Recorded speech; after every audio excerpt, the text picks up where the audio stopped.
അഗസ്ത്യന്റെ മണ്ണിൽ നിന്നും അയ്യപ്പന്റെ മണ്ണിലേക്കുള്ള ഇവരുടെ യാത്ര ഏറെ ദുരിതം നിറഞ്ഞതാണ്. വനത്തിനുള്ളിലൂടെ 30 കിലോമീറ്റർ നടന്നെങ്കിൽ മാത്രമേ അഗസ്ത്യാർകൂടത്തു നിന്ന് പുറത്തെത്താൻ സാധിക്കൂ. അവിടെ നിന്നും വാഹനത്തിൽ. വഴിക്കുള്ള ക്ഷേത്രങ്ങളിലെല്ലാം ദർശനം. ഒടുവിൽ അയ്യപ്പ സന്നിധിയിൽ. കദളിക്കുല, കരിമ്പ്, പച്ചക്കുന്തിരിക്കം, കാട്ടുതേൻ, പൂജാപുഷ്പങ്ങൾ സൂക്ഷിക്കാൻ ഈറ്റുകൊണ്ടുണ്ടാക്കിയ പെട്ടി എന്നിവയെല്ലാമാണ് ഇവർ അയ്യപ്പന് കാണിക്കയായി സമർപ്പിച്ചത്. കാട്ടിൽ നിന്ന് നടന്നാണ് വരുന്നത്. ഈ കോട്ടൂർ എന്ന് പറയുന്ന സ്ഥലത്ത് വന്നു കഴിഞ്ഞാൽ മാത്രമേ വാഹന സൗകര്യം കിട്ടത്തുള്ളൂ. കാട്ടിൽ നിന്ന് അവസാനത്തെ സെറ്റിൽമെൻറ്റിൽ നിന്നാണെങ്കിൽ ഏകദേശം 30 കിലോമീറ്റർ നടക്കണം പുറത്തെത്താൻ. അവിടുന്ന് വാഹനത്തിലാണ്. കഴിഞ്ഞ 19 വർഷമായി ഇവർ ശബരീശ സന്നിധിയിലെത്താറുണ്ട്.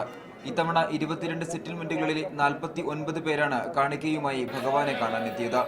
കൊത്തോട്, കമലകം, കുന്നത്തേരി, പാറ്റാമ്പാറ, ചേനാമ്പാറ, ആമല, മ്ലാവില, കുമ്പിടി തുടങ്ങിയ ഊരുകളിലെ കാണികളാണ് സംഘത്തിലുള്ളത്. 72 വയസ്സുള്ള അയ്യപ്പൻ കാണിയാണ് തലമുതിർന്നയാൾ. 4 വയസ്സുള്ള നന്ദിനിയാണ് പ്രായം കുറഞ്ഞ മാളികപ്പുറം. 6 മണികണ്ഠന്മാരും 3 മാളികപ്പുറങ്ങളും സംഘത്തിലുണ്ട്. ക്യാമറ പേഴ്സൺ റോബിൻ PR-നൊപ്പം മനേഷ് മൂർത്തി, മീഡിയ 1 സന്നിധാനം.